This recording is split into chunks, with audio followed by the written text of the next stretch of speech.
Are you telling me that the very same thing that we do to assess how bitter something is also the same thing that tells us how easily we clear infections like from flu and COVID and other things, but that it can also have anti-cancer properties if even injected to the tumor? I don't believe that it is the holy grail or the fountain of youth, but I do think that this is such an exciting point of medicine that we're on the front end of and research to discover all of these things.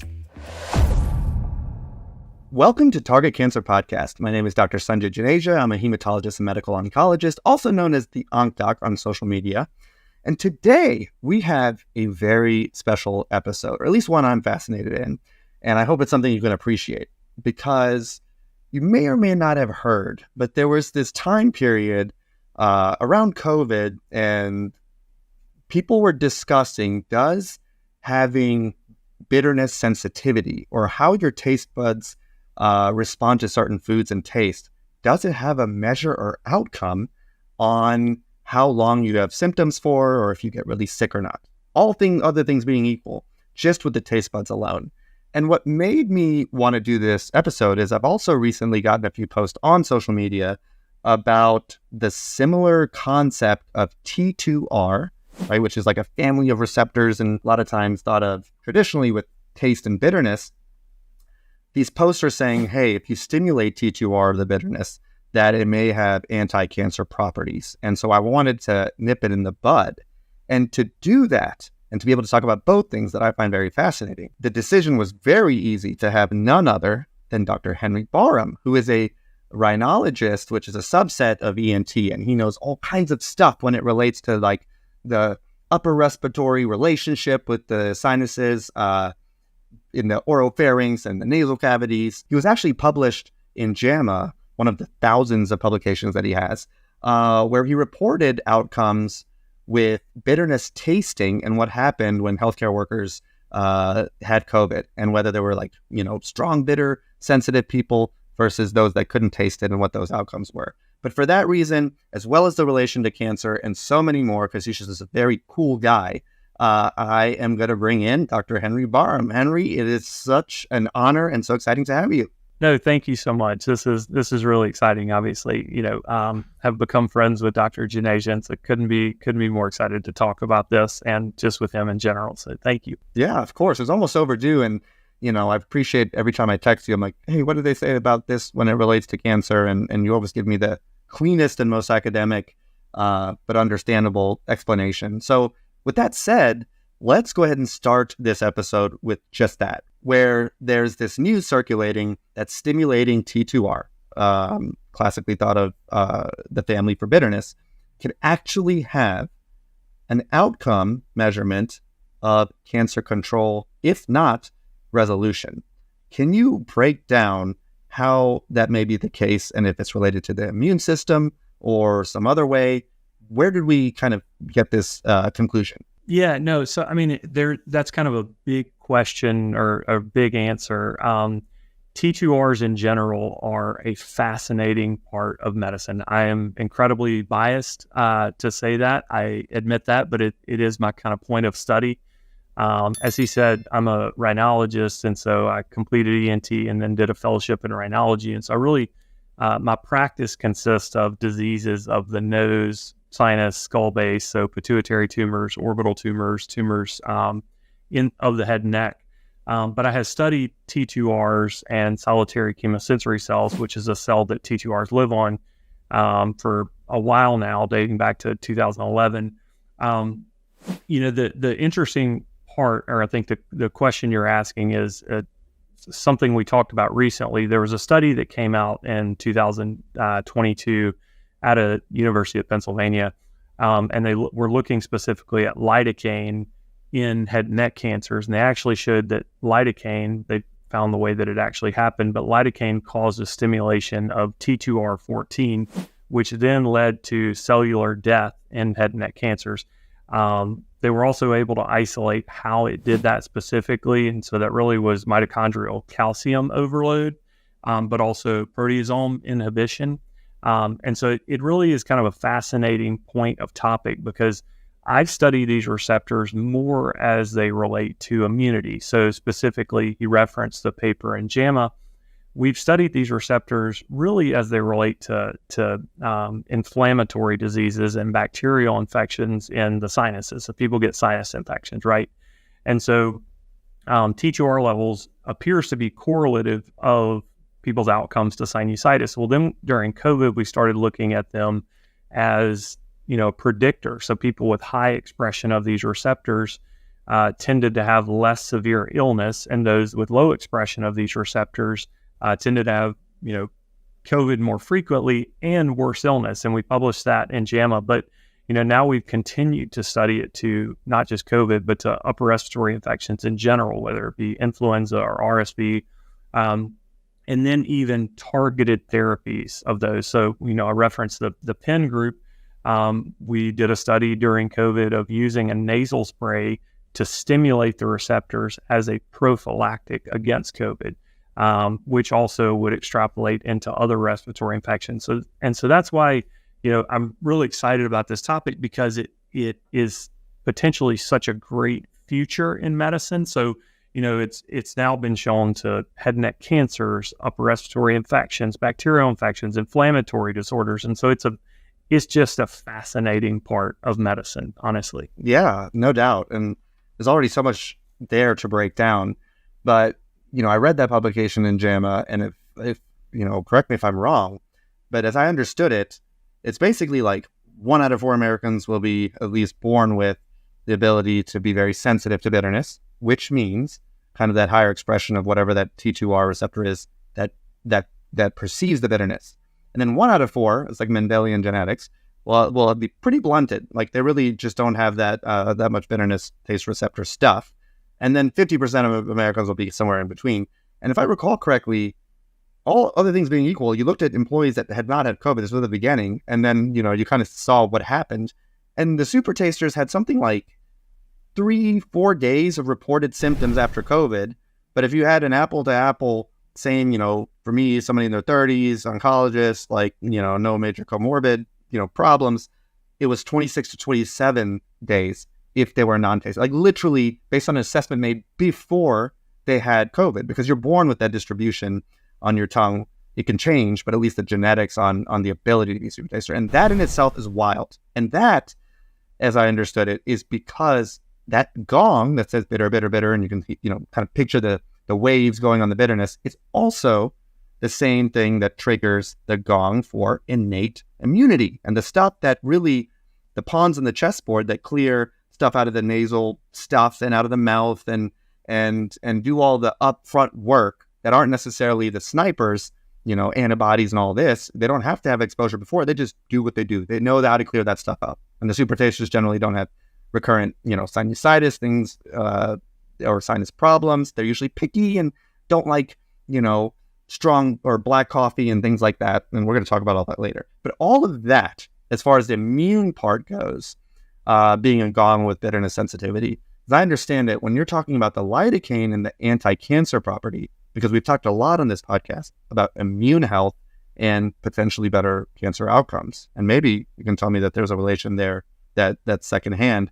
But the lidocaine was stimulating T2R and causing cellular death also from the immune cells that were like being recruited there, or is it on now a different mechanism that just causes it to blow up? Appears to be a different mechanism. I mean, yeah, you just touched on a lot, which is fantastic, because that's the whole point of these receptors that is so exciting. So they're called taste receptors, right? So you really, you have T2R receptors, which is a bitter receptor. You have a T1R, which is a sweet receptor, but T2Rs, we'll take them specifically because that's what this is really about, but they're called bitter taste receptors, right? Well, because they do influence taste. Well, if you think about that, like on mammals in nature, we as humans don't behave like them, because things in nature or mammals are never going to intentionally eat something that is bitter, because most things in nature that are bitter are potential pathogens. They're harmful, and so it produces that noxious or that kind of painful aversive response to stay away from it. So that's kind of the rudimentary part of these receptors, is they are part of your protection. But then when you get into innate immunity, as you talked about, our immune system really is It's a physical, immunity, but then you also have the chemical, which is really innate immunity and adaptive immunity. These really reside in innate immunity. And so, as you touched on, basically, when these receptors are stimulated in the sinonasal tract, in the oral mucosa, when they're stimulated by a potential pathogen, whether it be a virus, a bacteria, a fungus, or cancer cells is sort of the new target that we're looking at.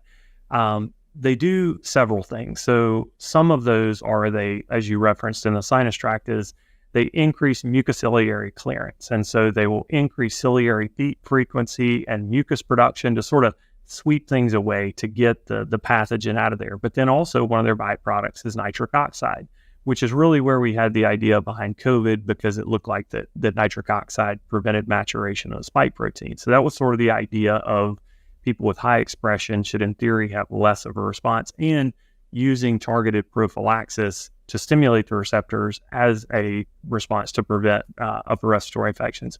But the ability of these receptors to contribute to immunity is just so impressive, because it influences taste as an aversion, but then there's also this chemical response that is protective, both prophylactically, but now it also looks like, based on the Penn study, at literally killing off cancer cells. And that's so fascinating. It is. I mean, it blows my mind. And so that chemical response, that innate chemical response when this gong is hit, that is what's also, on the Penn study suggesting that that's what's causing the cellular death, because of the cascade of events, if you will, that happen now, not necessarily taste because it's on your tongue, but just, in the region, is kind of catalyzing this process. So did they inject the lidocaine? What did they give it? Like, how did that happen? Yeah, that's what they did. It's the head and neck group there that's doing it. And it's a beautiful study and a beautiful finding, because lidocaine is something that we use in medicine, and it's readily available, and it's not terribly expensive. But if it does in fact stimulate T2R14, causing cellular death and head and neck cancers, the potential for that is just enormous. We pardon this interruption real quick. If you're enjoying this podcast or find it valuable for what we discuss and the education and how people see and think about cancer in general, we would very much appreciate a like, subscribe, and especially a share, so we can bring that information as maximally and broadly as possible. Thank you so much for listening. Do other tumors, as far as you know, like cancer tumors, express T2R14? Yeah, they were one of the first in the head and neck to show that T2Rs have been studied. So this is something we've talked about previously, but they're not isolated to the respiratory tract. As you referenced earlier, it is a family of around 25 known bitter taste receptors, and we have them throughout. So they're in the brain, they're in the gut, they're in the respiratory tract, they're in the thyroid. They're spread in many locations, and there have been studies that I've shouldn't speak on because it's not my expertise, but looking at gut health, looking at even longevity. So level of expression of these receptors, showed outcomes to overall longevity. And so I do think it's a potentially just fascinating field of study that I'm very fortunate to be able to study. But I'm not alone. There's places all around the world that are doing great work on this. For sure. And it's just crazy to think of something so simple. I mean, that's what I've really appreciated over the evolution of this podcast, is it really is a lot about going back to the basics. Like, we got so kind of advanced with, and it's very important, molecular and targeted therapies that are kind of downstream, and how sciencey and techy can you get to go target it. But we've also had a lot of, stuff on metabolic health. Like, what is at the simple biology of the cancer? How is it just being alive? Where's this fuel source coming from? And then we talk about immune health and how, that was such I hate to call it a game changer, because it almost, it's not as sensitive because it's such a serious thing, but it changed everything so dramatically. And it really taps back into something that we have always known, that the immune system is important in cancer. But in that case, we're talking about, lymphocytes and T cell stuff. But this is something we're talking about for the first time, which is that chemical relationship of something that we know is very important. I think I read somewhere that you had a study looking at T2R in dogs. And basically, I don't recall if it was a different interview that you were on, where you were discussing how do they know what to eat, what not to eat? How come they can eat a lot of sketchy stuff like on the street and not get as sick as we do? And how come they're considered to have, I think, cleaner mouths or like cleaner health than us? And that's where it started. That whole track of thinking is a very relevant one, but it's in a different immune system kind of way. And so what you were doing, just so people are clear, is that you were looking into stimulating those receptors in the nasopharynx, like basically when you take a deep breath and then everything that goes down into the posterior part of your oral cavity, you were stimulating or kind of banging that gong to almost prepare them for possibly viral entry from flu, COVID, et cetera. And the neat thing is, it doesn't sound like it's at all unique to COVID. There was just a big need to really figure this out right at that time, but that it kind of relates to keeping things out of the blood system and kind of getting them out as soon as they walk in the door, so to speak. Yeah, no, I mean, you nailed it. Like when you look at, I find the entire immune system fascinating, as most people do, but it's so complex. But most of the time when we talk about the immune system, people are really talking about adaptive immunity. And so, whether you have vaccines or, some of the new biologics, those are really targeting blood-borne immunity and adaptive and memory immunity.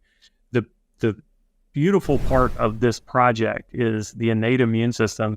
I don't want to say that I'm excited that it's finally getting its pedestal or someone promoting it, but it's always kind of been regarded in my mind when I went through training and learned about it as kind of the poor man's version of immunity, I guess. I hate to put it that way, but just not that exciting because it's rudimentary, it's non-specific.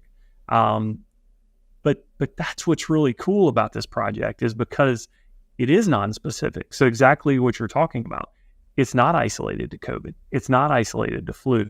Now the Penn study, it's not isolated to just one specific head and neck, cancer cell line. Because it is non-specific, it's great that it's on the surface because it's much easier to target. And so whether it be a nasal spray that's not systemic or an oral spray that's not systemic, those are fascinating because you can get such an incredible response without systemic effects. And that's an incredible part, or potential future in medicine that I realize I'm probably getting too excited about this, but it's a great time to research this. That would be my takeaway on it. No, I love it. And I'm going to say this, and maybe it's, something you're going to shy away from, but I read somewhere that there was this, if social media taught me one thing, it's to have grace and at least look for the validity in things that you want to dismiss as a medical professional out the gates, right? Like, we know things get hyperbolic and extreme, but I believe that more often than not, there's a seed of truth to something. And there was this time period where this whole thought of hydroxychloroquine really helping with COVID and COVID clearance, right? And the data, people tried to look at it and it was a little conflicting. And one thing I noticed was that in an outpatient setting, meaning like you're not sick, right? You're not like actually in the hospital from viremia or like a septic viremia, but that this suggestion was, well, if you took hydroxychloroquine, you're less likely to get super sick from COVID. And I need to say that with viral illnesses, that's the key. Is that's why we say you can be asymptomatic or no symptoms and carry flu, and that's why you need a vaccine. Is because you can have it in your nasopharynx stuff, your head and neck, before it goes into your blood and turns into this big septic thing. I read the consideration that maybe people were doing better and not getting so, septic viremia with taking hydroxychloroquine, not because of the hydroxychloroquine, but the quinine, which apparently is a stimulus in your oropharynx, which there's a ton of data for that helps trigger that innate immunity.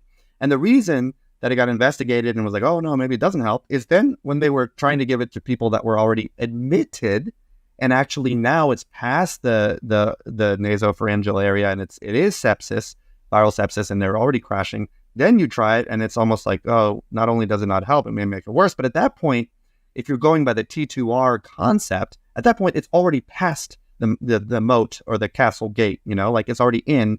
And then obviously hydroxychloroquine downregulates your immune system in other ways, and maybe that was more problematic. But at least I'm going to go out on a limb here, boldly and say that makes sense. Again, at least with the science part on why in one circumstance it makes sense because it clears it before it's in and infiltrating, and then why maybe the studies were discrepant. I don't know if you can comment on that, but no, I mean it's a fascinating point or question, and I would actually follow it up with another one that I think makes it even more intriguing is, because we published several studies. The biggest one that we reference is the JAMA one, that was published in JAMA.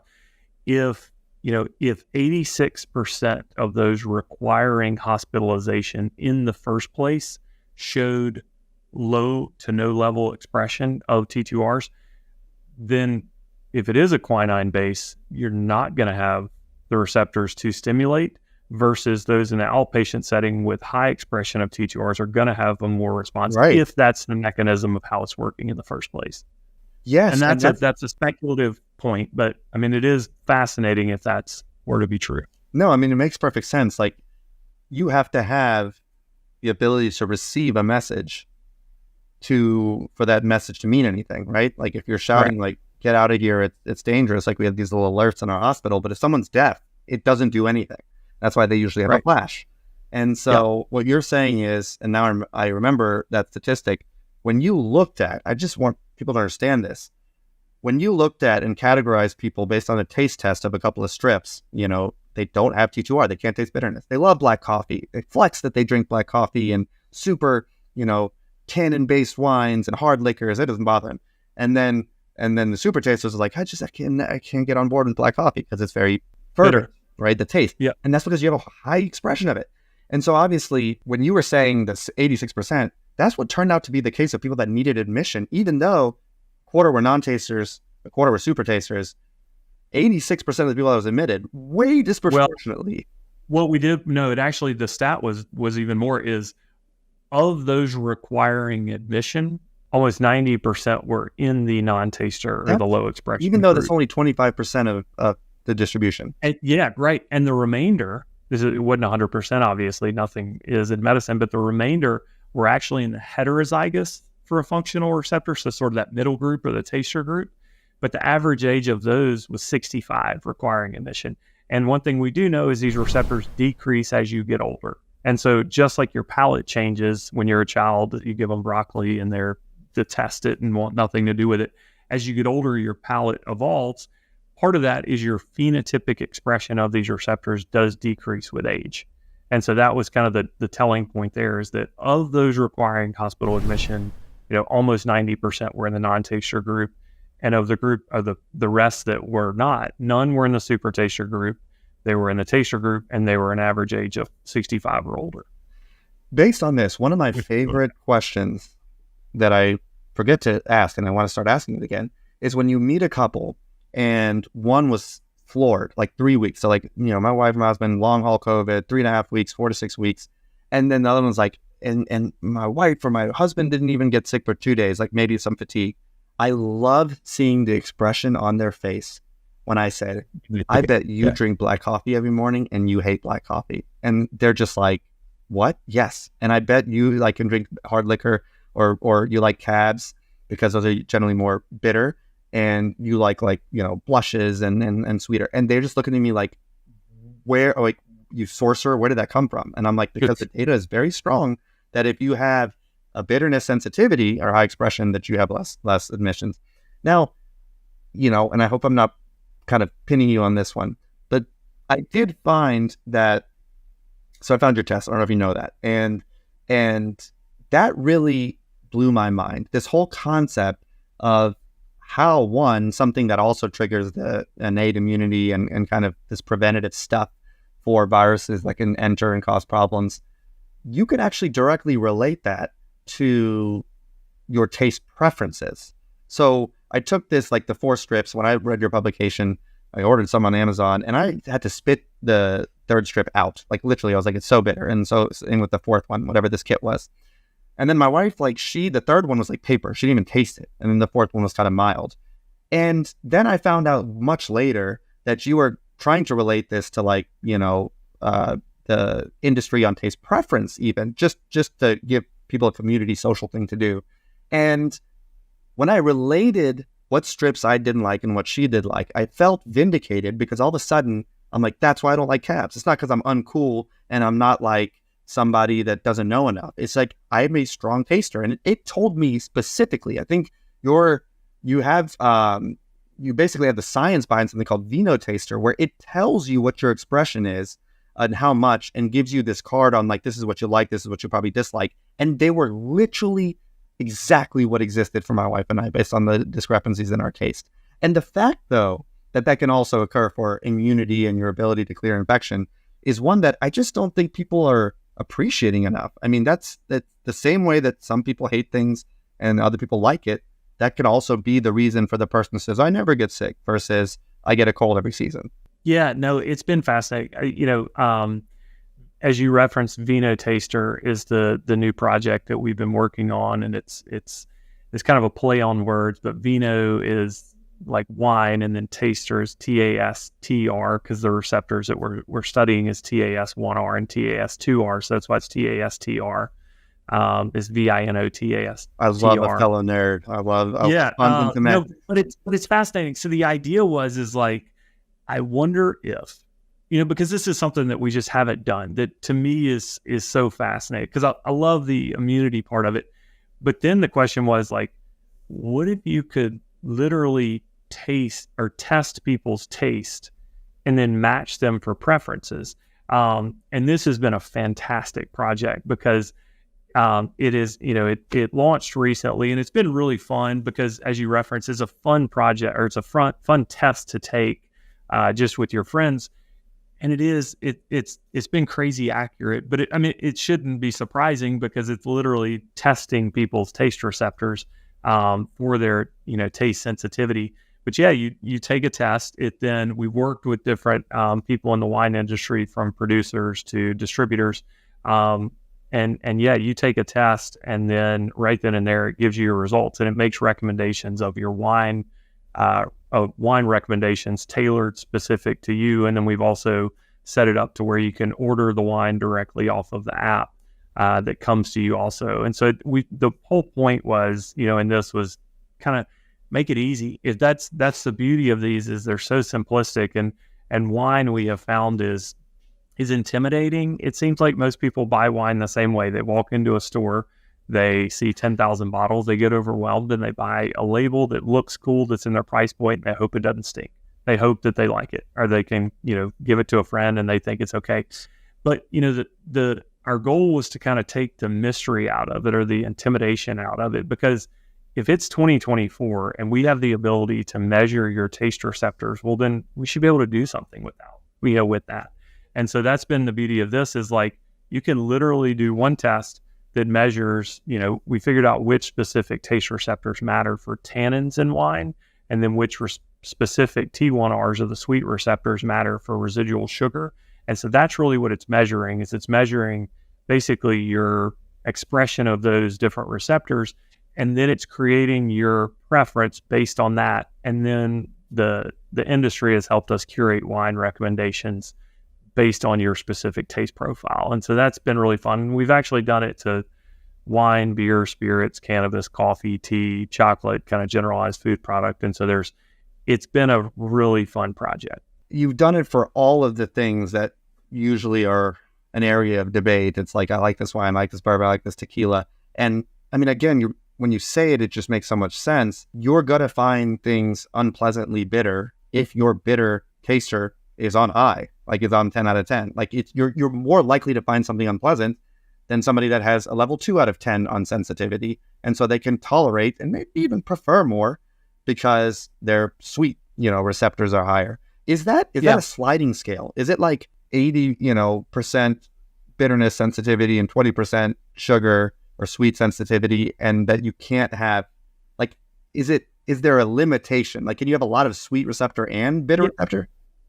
You can. I mean, in general, the two oppose each other. So upregulation of T2R inherently will cause a downregulation of T1R, and vice versa. However, since we through all of the trials and then now Vino Taster, we've been, we have a lot of data, which is fantastic. And people ask, like, what do you believe on a certain topic? I believe in science and I believe in data. And those two are going to tell you the answer, right? The data has, as we said, they do kind of oppose each other, but there are groups that do remain very high in both of them. And that's been kind of the fun part of figuring out, like, how do you match them specifically? Because that's a group that does tend to be overwhelmed, or, like, here's an example that I find fascinating, and we've sort of touched on this, but the reason this is so exciting for me is that it's literally the front end of an entire neurosensory system, meaning using taste for something in real life, analogous to vision. So, like, you can take 10 people, or, years ago, you could have taken 10 people to the Grand Canyon and you put them all there and they can realize that it's a big hole and it seems to be impressive. But until you measure, their eyes specifically and then match glasses for them, that's when they get this full sensory experience. Well, take taste. There's no way that if 10 people go to dinner together that they all have the same exact taste receptors. And so it's crazy that they would all sit down and someone would come and say, you need to try this bottle of wine because you're all going to love it. I mean, we just have different taste receptors. We just do. It's the science of it. And so, like, that's what's been really exciting, is like people can now take a test, figure out exactly is which match for them. And it's like the wine becomes the eyeglasses. It really opens up this like sensory experience. And then you get in, obviously I'm kind of crazy about smell also. We've been touching on taste because of T2Rs, but it just opens up the experience so much more when it's tailored for them. And that's been really exciting. That's wild. Now, on that same note, bridging the two, I want to ask a question that may be almost ignorantly too simple, but if I say that it's a bad, viral season, you already said that there are sprays and stuff you can do to stimulate these receptors. Does it make theoretical sense for me to maybe increase the stimulation frequency of my bitterness receptors during, a party where there's going to be a lot of people and possibly sick? Like, am I almost creating this, like, the superheroes have this little, like, shield that goes around them in the video games and things bounce off for a little while? If I'm just sipping on, say, like a very heavy tannin wine or black coffee during that party, theoretically, am I having more of my, Army reserves mobilized, to the Gulf? I live in the Gulf, and sometimes you have to prepare for things. Like, is that what's happening theoretically? Yeah, I mean, it's a great question, and I'm going to answer it in two ways. So your thought is right on, meaning that's exactly the trial that we did, that I was involved with University of Pennsylvania, of a nasal spray as a prophylactic against COVID during the kind of heart of COVID when it was really going on. It's not as simplistic as the coffee or the wine analogy, because there are, the family, as we referenced earlier, has, 25 or so known bitter taste receptors, and they all, either live in different locations through your respiratory tract or your gut, and they have different stimulants. It's not like you can just say, hey, drink this black coffee and you're stimulating all 25. It just doesn't work that way. And so that was kind of the fascinating point behind the Penn cancer study, or head and neck cancer studies. They showed that lidocaine stimulates T2R14. So really, yes, coffee does stimulate some of the receptors, but not like raising your shield up to where all of it's good. But that's kind of what we're exploring with the different nasal sprays, is how do you create something that is tolerable, doesn't cause side effects, doesn't cause systemic absorption, but you still get a broad stimulation of the specific receptors that matter most in the innate immune response, if that answers your question. No, it does. It very well does. And now I thought of another one, which I think maybe even, a more ignorant question. Well, actually, maybe it answers the question I had. Was just answered by what you said, because when you get infected with a virus, you're obviously not tasting bitterness. So there's other constituents of that virus, and that its entry that goes in that somehow stimulates T2. It's not like you taste bitter and you're like, oh man, I'm sick because I haven't eaten anything bitter. it's obviously kind of a neighboring phenomenon. What is it, and again, pardon my ignorance, about the virus that kind of turns on or catalyzes this process of clearance? Obviously, it's probably evolutionary in the sense that those people did not die of viruses as much if they had the sensitivity to features of the virus itself. Yeah, there's probably two answers there. Number one, you touching on you don't taste with a virus or taste a bitterness with a virus. There is good data that we can pick up virions or viral particles from different sources, but one of the primary mechanisms of delivery is through our nose, right? Not necessarily through our mouth. Yes, you can get it also through your mouth, but a common thing that we do, this is a whole other topic on smell, but a common reaction actually that humans do is when you shake hands, when you come into contact with some people, it's actually very common to touch your nose after, which you may not even realize that you're doing it. There's theories there of whether we're trying to pick up pheromones to sort of group that person. We can do a whole other podcast on that. I'm not going to bore the crowd with that. But no. Tell me some more. What are some other theories? That's a very common sort of mechanism that humans do is when you're in a room with someone, or a common deal you actually don't realize you do is you touch your eyes and you touch your nose actually fairly frequently, which it appears to be one of the common ways that you can spread a virus is through nasal entry. But to your specific question, stimulation of the receptors in the nose is not necessarily going to stimulate a taste response, if that makes sense. And so these receptors live on ciliate epithelial cells and solitary chemosensory cells. It's really the specific ones in the mouth that cause the taste response. Taste and smell is pretty complex in that, most people say, take COVID, for instance, most people say, well, I lost my taste and smell. That most of them actually lost their smell. Flavor is retronasal smell, as opposed to like true cardinal taste is really just 5 taste receptors on your tongue. But most of flavor or the differentiating subtle differences is really retronasal smell. And so you're not going to necessarily taste something that is stimulated, that causes stimulation of the receptors in your nose. But to answer your specific question, that is one of the beauty of these receptors is because they're part of the innate immune response, they sort of recognize most things that are foreign to cause the reaction of increasing mucociliary clearance and mucus production and nitric oxide production to clear it, because the innate immune system, as you well know, is non-specific. It just recognizes as non-self or something that, it's foreign to us. And so that's how it sort of stimulates that response. Here's I keep saying this, but like somewhat of an embarrassing question that I've never shared with anyone ever. So this is happening for the first time. And it's with you that I just am so fascinated by and such a fan of. Sometimes I swear I can smell, like when, I have patients that are on therapy and all this stuff.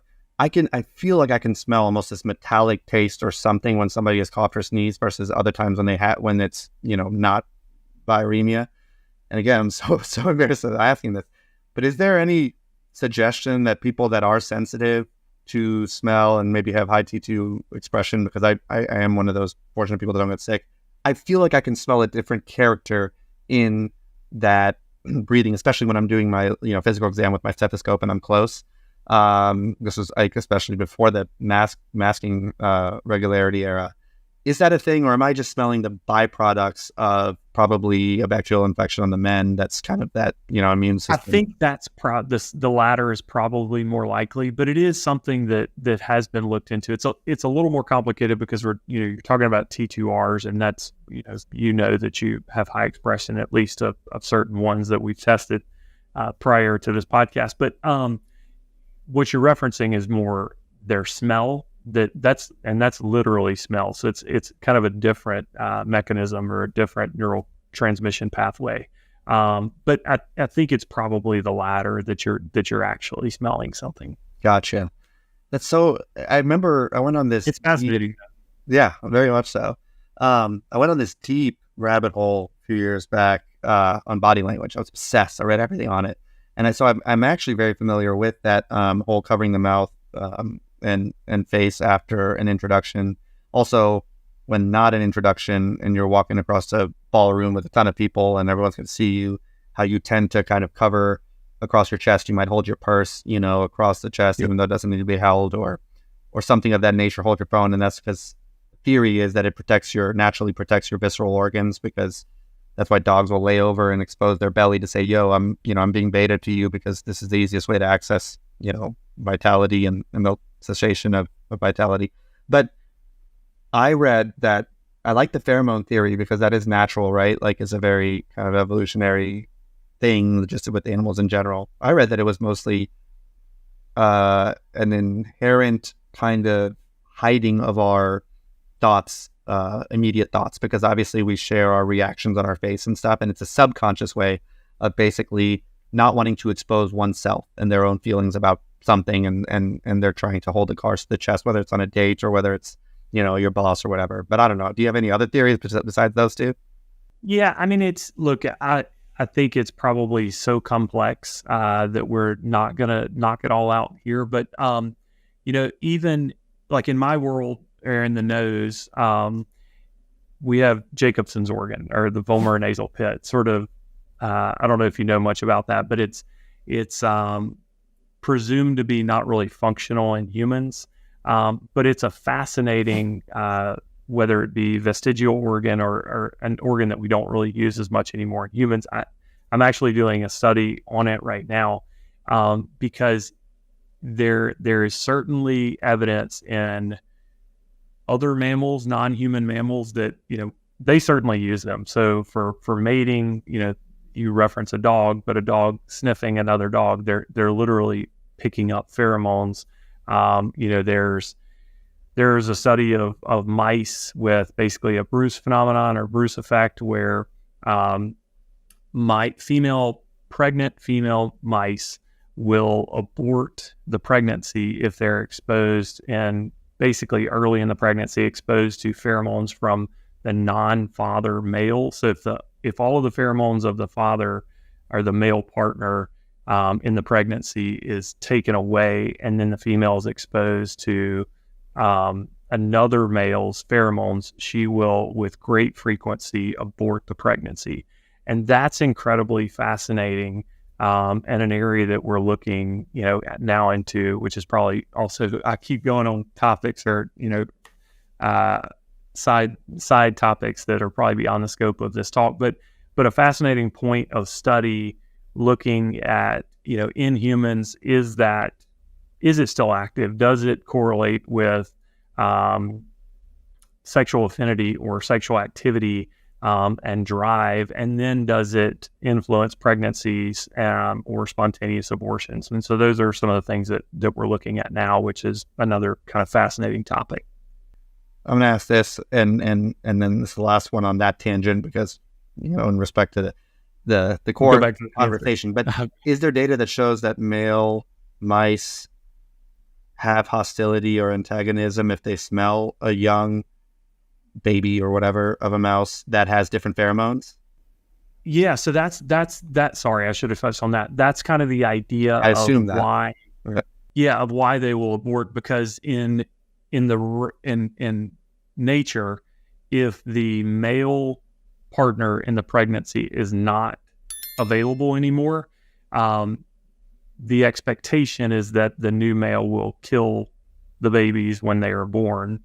And so the mother, their whole goal is to breed and to produce offspring, is to abort that pregnancy to move on to another pregnancy, because the survival of that pregnancy is minimal if there is another male involved. And so that's that was the theory of why they abort in the first place. And they actually took it a step further to basically burned or cauterized the Jacobson's organ, and they did not spontaneously abort on the same level that they did prior to. So it's a fascinating point. We can go back to the cancer deal. That's just a teaser for future studies. Yeah, that's so interesting. Okay. Wow. Okay. One of the other things that I was thinking about before this podcast is, we know that generally, and I hate this, I wish it wasn't the case, but when you have risk factors for people that don't do well with like a pandemic and things like that, we always talk about the immune system that wanes or is compromised with age, right? So like that's one of the reasons when, other than, cardiovascular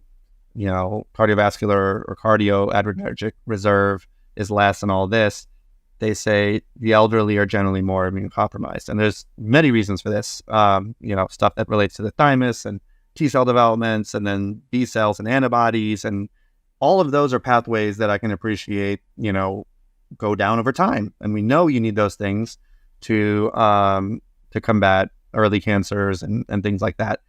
Is there a theory that as one ages, because in general, their taste receptors, which I think it's not just the T2R, but signify other receptors. You said there's 12 in the naso-oral area thing.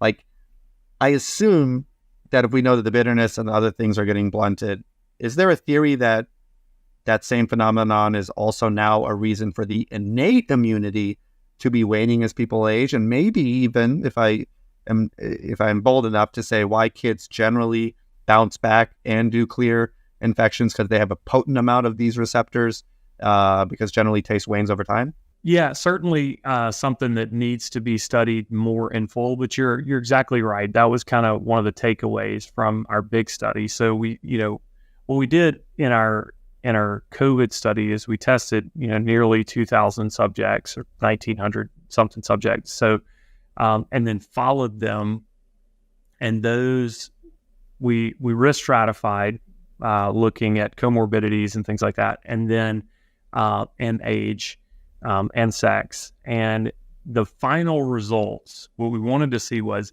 independent of any other risk factors. So even if you pull all of those out and you only analyze it based on T2R status, we still showed the outcomes of worse, increased risk of infection, increased risk of worsened illness, or a more difficult illness in the group with low expression.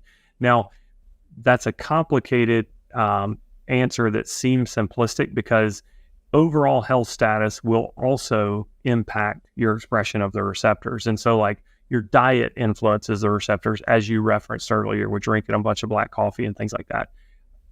Foods high in fats and sugars and things like that are going to tend to decrease your expression of T2Rs. And so we did want to analyze the data just looking, at T2R status, independent of all other variables, knowing that all of those other variables do influence the expression of T2R. You basically removed all the other things that we know also affect that. Like you said, I'm sure diabetes affects the amount of, we know it causes neuropathy. Illness. Right. Yeah. Yeah. That makes sense. The reason I wanted to ask that was because of what I think is an important consideration, if it's one to be made.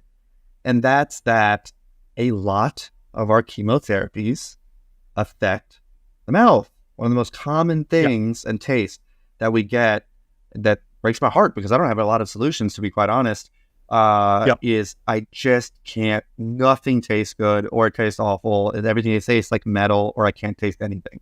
Now, that's definitely a phenomenon with radiation, obviously, to the head and neck area, because that's direct, UV damage, not UV, whatever, radiation damage. But then the thing I don't love, especially thinking this way about what we just discussed on maybe taste and all of those other features in the mucosa, in the oral mucosa and the naso-oral mucosa, if those are waning or sustain a big insult with chemotherapy. This is a two-part question.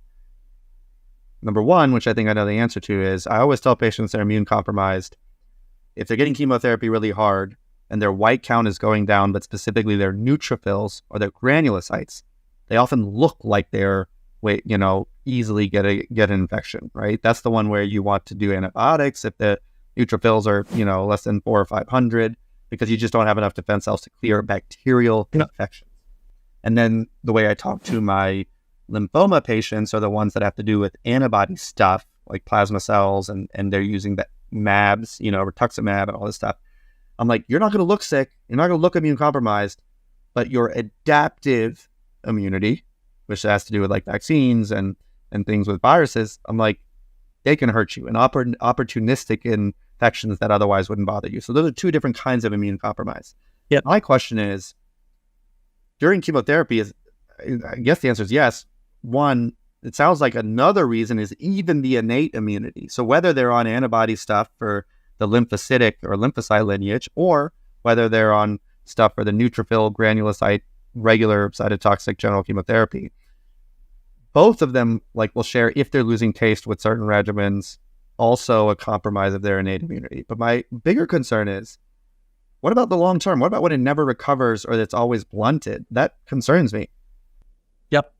No, yeah, great point great question. And I'll answer it this way. So, as part of Taster Labs, which is really what controls all of the projects that we've been working on, whether it be Vino Taster, Barrel Taster for bourbon, in the background of those, so we have the protocol written and plan to start this trial soon. What we're looking at is generalized taste tests in that population, exactly. Because the reason in my mind that it's most important is you have a population that is so incredibly dependent on caloric intake. And as you said, they just don't know what they like anymore because their taste changes. And that's frustrating because they don't really have an answer. As an oncologist, you're the one counseling them because they're your patient. You may not have the answer. And so that's exactly what we're planning on looking into is how exactly do their taste receptors change, both from a taste perception, but also from innate immune response influence. How do those change? And then how can you, number one, tailor diets based on their where they are on phenotypic expression of taste receptors to tailor a diet for them so that they can get the caloric intake? Because most of them, I mean, you ask when they downregulate T2Rs, the one thing they can still eat a lot of times is sweet things, right? And that's just an upregulation of T1R. But it's probably not the best thing to eat while you're going through chemotherapy if it's the only thing you like. And so that's where we're trying to collect the data to then curate diets based on their results to help these people through it, in addition to looking in the immune response of the taste receptors that changes. Yeah, I mean, that's incredible. Those are two different capacities. One, theoretically, you would get your taste preferences, kind of calibrate them to make sure they are consistent with what you like. And then once you get radiation or chemotherapy, if you did have an insult, either during or afterward, there's plenty of data that shows, the cachexia is the term they use with malnutrition when it comes to cancer, as, survival outcomes and response outcomes, that then it can hopefully maintain or at least bolster that, through the entire chemotherapy process. But even afterward, just really change your distribution. I mean, theoretically, which I know you're a very, tight conservative as far as academic stuff goes, you don't say anything until it's proven. But theoretically, if there's a way to stimulate the innate response during this scary, flu season or vaccine season, COVID season, especially because our patients need treatments and they're around a whole bunch of other people that are also innate immunity compromised, it's literally the worst circumstance. You almost have this incubation of multiple people that sadly are going through something very scary and all, compromised to some degree with their treatments, all having to stay together. There's no time off, right? Like treatments, to be able to hopefully, at least stimulate something with a nasal spray or whatever, and then just go back, to the roots, as we said at the beginning of this, to the simple way of how we understand things could potentially be a huge upside to all that. Absolutely. I mean, it's why it's such a fascinating point of research, because you have something that seems so simplistic on the surface as a taste receptor, and you can use it to measure their specific phenotypic expression, right? To tailor diets, to tailor, recommendations for different things that they intake, whether it be food or drinks. But then you also have the innate immune response that you can then have novel therapeutics to stimulate in a non-systemic and healthy way. And that's why I said at the start of this that it's such an incredible point. I don't think it's the Holy Grail. I do want to say that. I don't think it's the end all be all or the fountain of youth, but it is such an incredible potential that we are sitting on the front end of, that I think will have such a big place in the future of medicine. And that's really fascinating. Dr. Barham, thank you so much for being here. This is extremely fascinating. I'm glad, something that's been around for, at least a decade. I know you have publications from a decade ago, finally being dusted off and re-explored, because I do believe, and I think many of our listeners do, that going back to natural, innate stuff when it comes to just like how our bodies behave and going back to the basics has a lot more answers than we've kind of paused to realize. Yeah, no, thank you so much for having me. This was fun.